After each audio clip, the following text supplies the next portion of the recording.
All right, untold story number 4. Today I'm coming to you from the office. Been a busy day, long day, and but we're getting after it. We're gonna read the story so that you can see how you can impact people by the way that you show up, by the way that you choose to believe in yourself.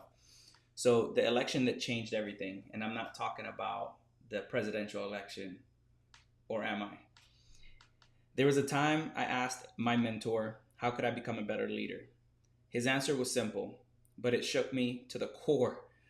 Lead in a place where people don't have to follow you, was his statement to me. So I joined the nonprofit. It sounded noble until I realized I had to run for president and not just apply, but I had to deliver a speech and convince everyone that I was the best choice. I was fine with it until election day. The room was packed, the energy was high, nerves were high, and then it started. The inner voices, they were loud. They were unrelenting. Come on, brother. Nobody knows you.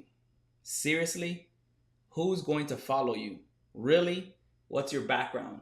These are all playing in my head over and over and over. I felt like the chicken and the egg dilemma. In order to lead, you need to have an opportunity, but in order to get an opportunity, you need to have already led.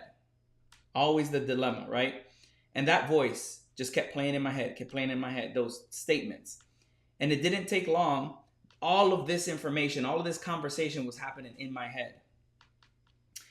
To make matters worse, I was the last to go. There were only two of us running, and it looked like one individual had the whole room on their side, and it wasn't me.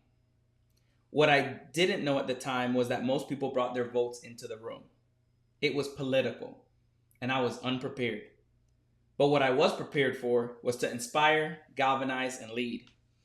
So I asked to speak first, and then I told the audience this. If the only reason you vote for the other candidate is because you know him or work with him, then you're missing the point. This election isn't about popularity, it's about vision. It's about passion. It's about a relentless desire to proceed excellence. My job title doesn't define my leadership. My heart, my commitment, my legacy that I want to build does.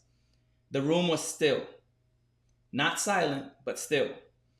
The kind of stillness that happens when hearts are listening. Then the other candidate got up. He looked around and he said something along these lines. I came here expecting to win. Most of the people here are my supporters. But after hearing him speak, I realized that I want to become a better leader. And I want to become better. I probably need to lead more. So I'll leave it up to you. He didn't cast vision. He didn't offer direction. He didn't ignite belief. And in that moment, I learned something that I'll never forget. You can't keep talking to yourself out of your blessing. You can't keep arguing with your calling. And you can't keep delaying the future because your fear is louder than your faith. Leadership did not start for me when others believed in me. It started the moment I chose to believe in myself. That day, I mastered the inner conversation. I realized self-talk isn't fluff, it's fuel. It's the bridge between who I was and who I was becoming. As Proverbs 23:7 says, as a man thinks in his heart, so is he. I thought like a leader, I spoke like a leader, and I became one. Now go out and dominate your space.